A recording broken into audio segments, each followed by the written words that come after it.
माँ,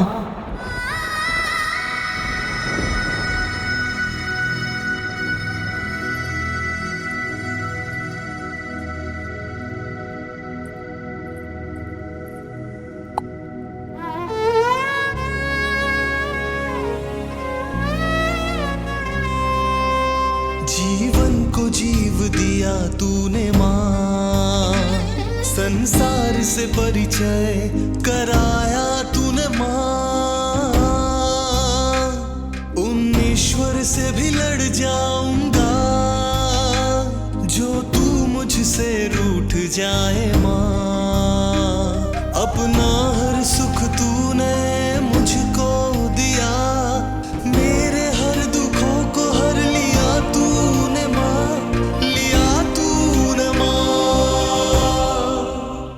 तेरे आंचल के कोने में मेरा संसार है माँ,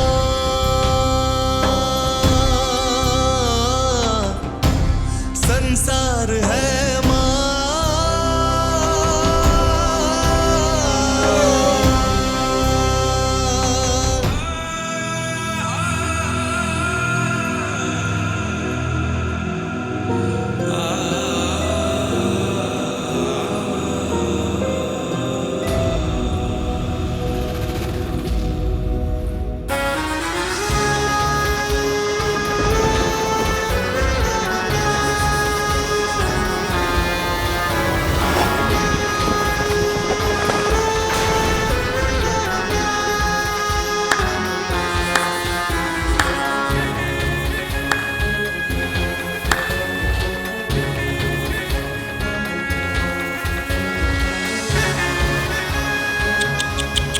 क्या हुआ?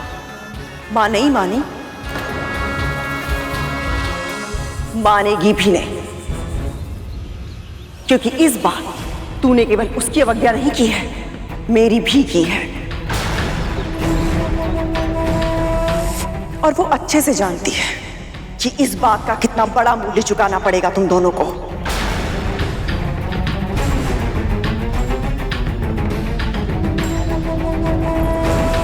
घूर क्या रहा है?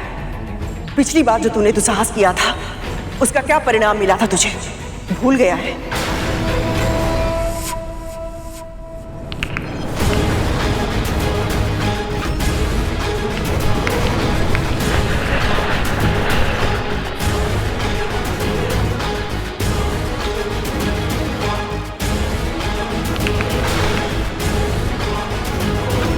मुट्ठी बीच रहा है, आक्रमण करेगा मुझ पे। क्या किया है मैं? किस बात का क्रोध है मुझ पर?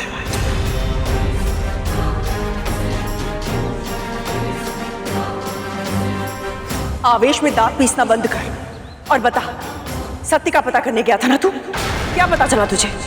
ये पता चला कि कैसे तेरी माँ ने तेरे भाई को अर्ध विकसित रूप में जन्म लेने के लिए विवश कर दिया था? क्या फिर ये पता चला कि कैसे उसने शर्त लगाने के अवगुण के कारण तेरा और अपना जीवन दांव पर लगा दिया था?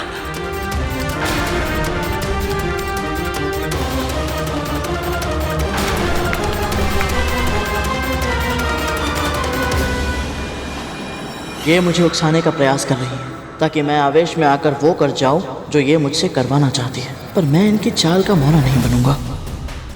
अभी मुझे केवल ये पता चला है कि माँ इनकी दासी कैसे बनी, ये नहीं पता चला कि मैं उन्हें दास्ता से मुक्त कैसे कराऊं।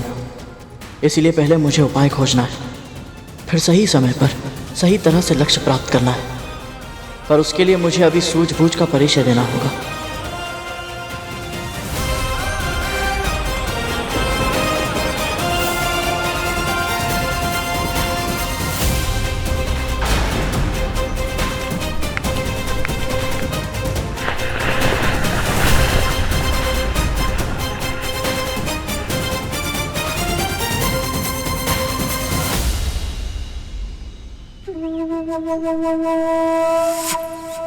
इसका अर्थ है तू मुझे सत्य नहीं बताएगा। ठीक है, मैं ही तेरी माँ को जाके सत्य बता देती हूँ कि तू कहाँ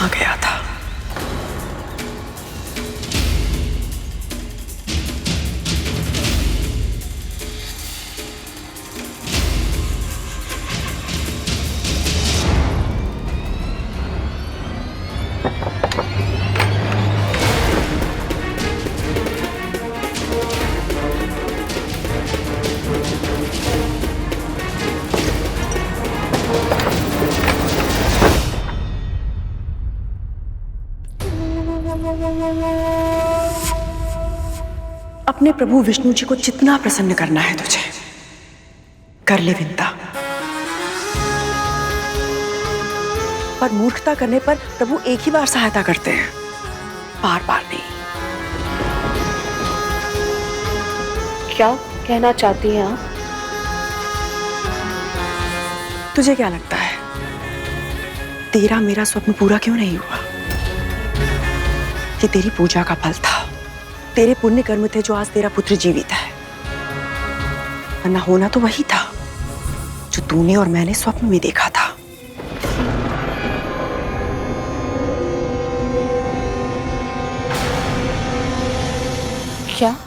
क्या लगा था तुझे? तेरा पुत्र भ्रमण पर गया था या संसार देखकर लौटा है? असुरों की सेना के साथ युद्ध करके आया है तेरा पुत्र।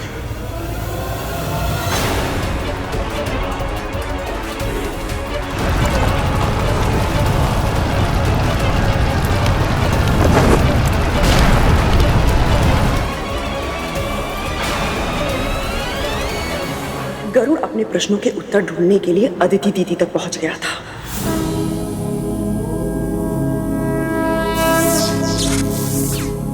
जहां उनकी तपस्या को भंग करने के लिए असुर सेना गई हुई थी। पर तेरा मूर्ख पुत्र बिना अपने प्राण की परवाह किए उस सेना को रोकने की मूर्खता कर रहा था। वज्रांग ने युद्ध स्थल से उसको हटाने के लिए अपना दूत भी भेजा। जाओ जाओ, चले जाओ। किंतु इसने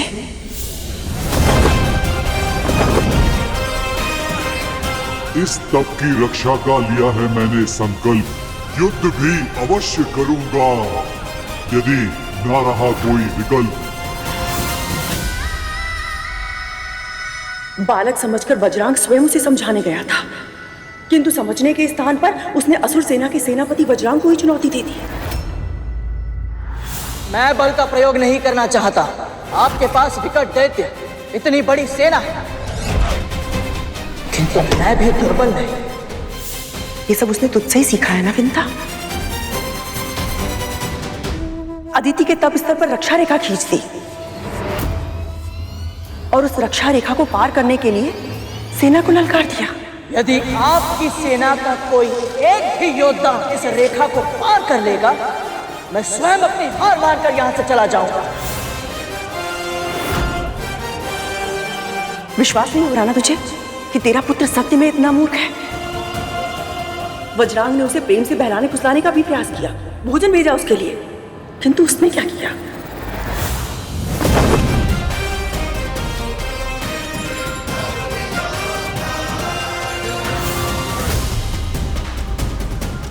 ऐसे ही आंसू बहाएगी यदि समय रहते तूने अपने पुत्र को नहीं समझाया।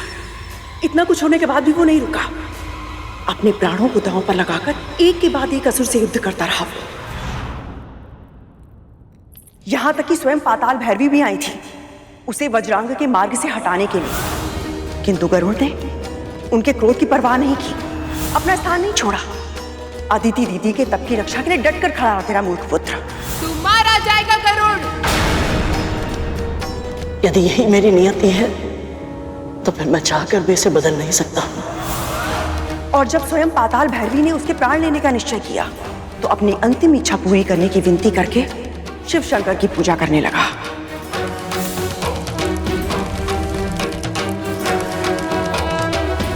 अब भस्म से त्रिपुंड बना।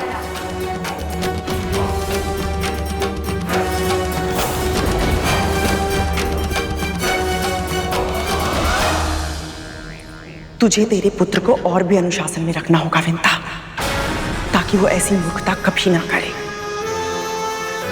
वो तो मेरे कहने पर दीदी वहां गई और समय रहते उसने युद्ध को रोक दिया, वरना तेरा पुत्र आज जीवित नहीं होता।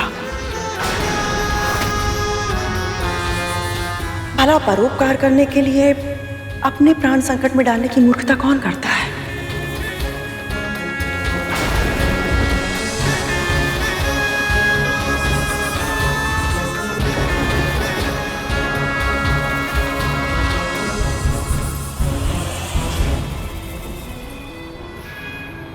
अब आएगा आनंद।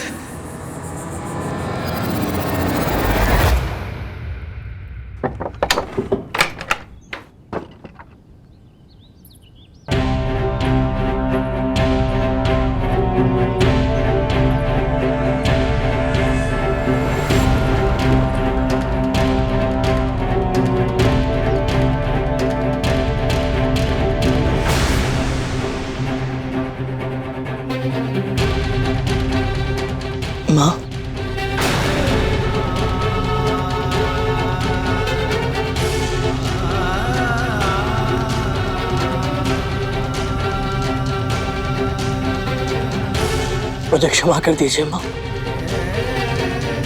मैं इतनी बड़ी भूल फिर कभी नहीं करूंगा। पर मैं चाहती हूँ तू ऐसी भूल बार बार करे।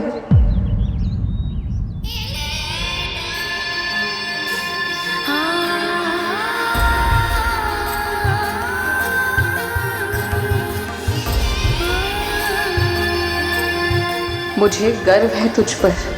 तूने धर्म की रक्षा कर मेरे दिए हुए संस्कारों की लाज रखी है पुत्र।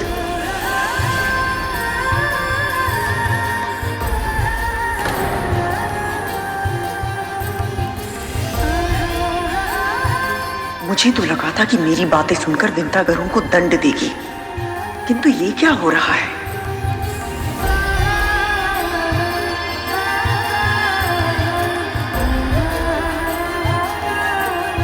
आपको सत्य पता चल गया माँ? दीदी ने कद्रू दीदी को बताया और उन्होंने मुझे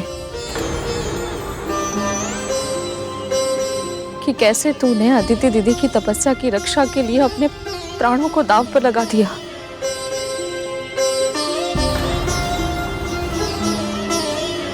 मेरा पुत्र इतना बड़ा हो गया और मुझे पता ही नहीं चला।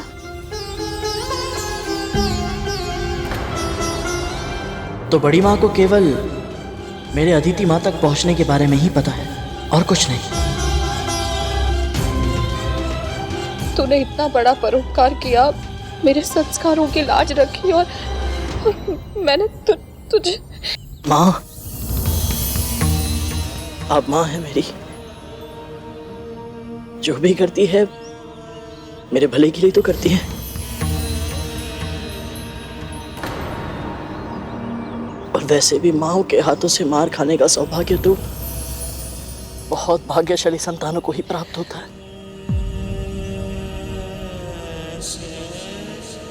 और यदि एक बार मार खा लो तो बहुत देर तक भूख भी नहीं लगती। कैसी माँ हूं मैं? तू इतने समय बाद इतनी लंबी यात्रा करके आया है और मैंने तुझसे ये तक नहीं पूछा कि तुझे भूख लगी है कि नहीं। तू चल, अभी मेरे साथ चल। मेरे सामने आंखें करके अपना आहार कर। मेरा बनाया भोजन तेरी भूख नहीं मिटा सकता तो क्या हुआ, मैं तुझे खाते देख प्रसन्न तो हो सकती हूँ ना? सच में आप मेरे साथ चलेंगी? तो फिर अभी चलिए। मुझे पता है मेरी यात्रा के बारे में आपको बहुत कुछ बताना है। माँ, मैंने बहुत कुछ नया देखा, बहुत जाना, सब कुछ समझा। मैं सब कुछ बताऊंगा आपको।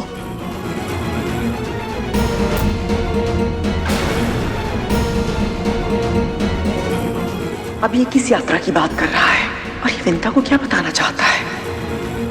मुझे बहुत कुछ बताना है आपको माँ, चलिए।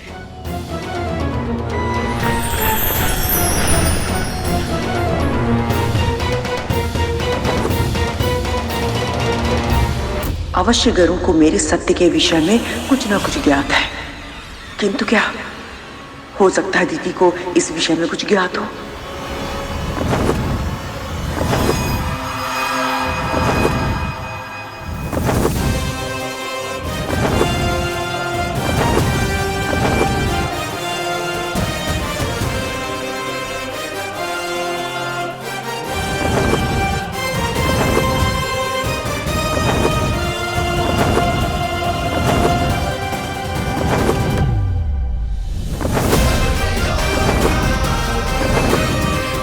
गरुड़, धीरे। तेरी माँ को अभ्यास नहीं है इतनी ऊंचाई का। महाप्रभु विष्णु, मेरे जीवन को इस पुत्र के रूप में साक्षात आनंद से भर दिया है आपने। अपना आशीर्वाद हम दोनों पर सदैव बनाए रखिएगा।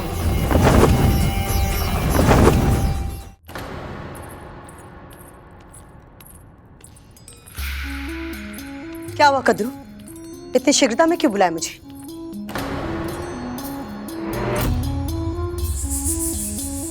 ये दे लगा तुम्हें।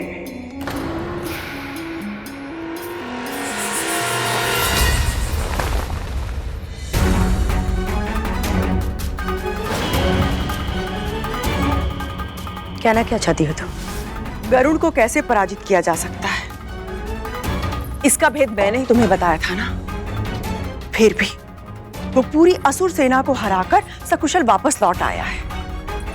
इसका अर्थ तो यही हुआ ना, तुम्हारे पुत्रों को विशेष रूप से वज्रांग को बहुत हानि पहुंची होगी। तन के घाव तो ये औषधि दूर कर देगी, किंतु जो आत्मविश्वास घायल हुआ है उसे कैसे ठीक करोगी तुम?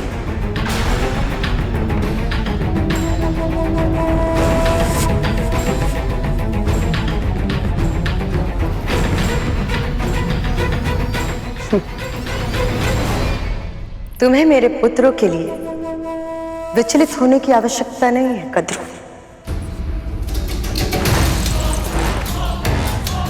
चिंता ही करनी है तो अपनी और अपने पुत्रों की करो,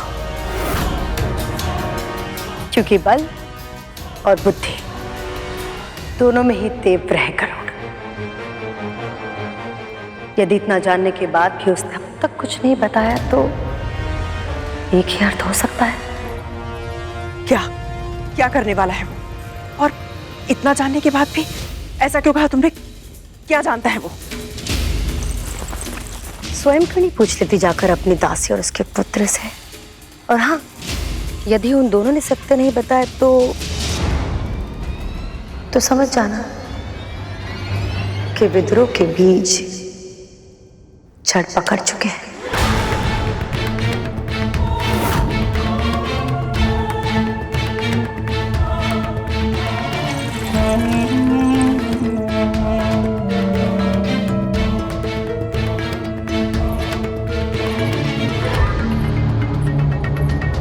तो क्या करो? सब कुछ जानता है? यदि हाँ, तो अब तक शांत क्यों है? क्या उसका ये मौन किसी बहुत बड़ी आंधी का सूचक है?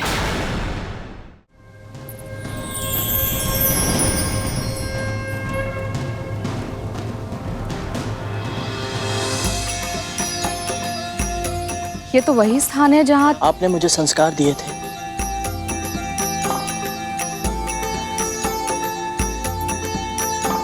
मैंने तो केवल इस धागे में गांठें लगाई, पर तूने मेरी हर बात पर अपने मन में गांठ बांधी, मेरे वचनों को स्मरण रखा और उन्हीं के अनुरूप कर्म किया। मैंने जो सिखाया पूरी गंभीरता से तूने उसका पालन किया। तो उसका पालन ना करने का भी विकल्प था क्या मेरे पास? ये बात मेरे मस्तिष्क में आई कैसे नहीं?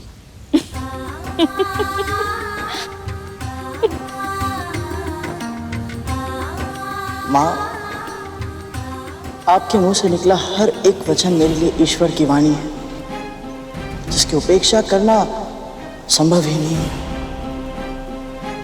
मैं बस यही चाहता हूं माँ कि आप सदैव ऐसे ही मुस्कुराती रहें,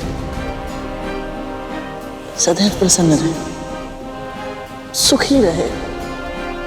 जब तक तू मेरे पास है, मैं हर परिस्थिति में सुखी ही रहूंगी।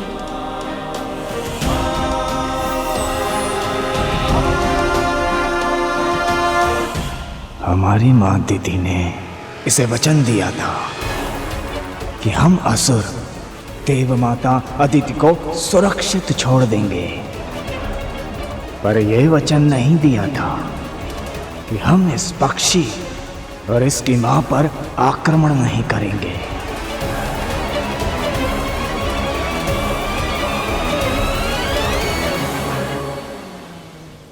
पक्षीराज गरुड़ के साहस भरे कारनामे देखने के लिए चैनल को सब्सक्राइब करें और साथ ही बेल आइकॉन दबाना न भूलें।